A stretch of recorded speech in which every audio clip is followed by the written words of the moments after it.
है।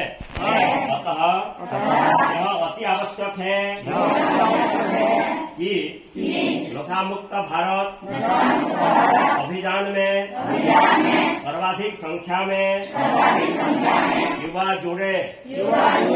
देश की इस चुनौती को स्वीकार करते हुए हम आज नशा मुक्त भारत अभियान के अंतर्गत एकजुट होकर प्रतिज्ञा करते हैं कि न केवल समुदाय परिवार मित्र बल्कि स्वयं को भी नशा मुक्त कराएंगे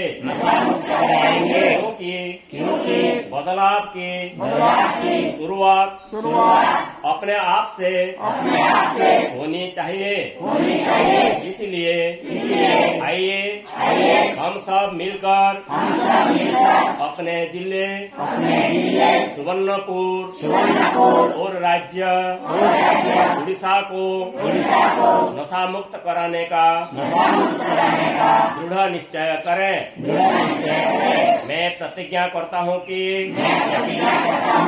अपने देश को नशा मुक्त करने के लिए अपनी क्षमता के अनुसार हर संभव प्रयास करूंगा। जय हिंद।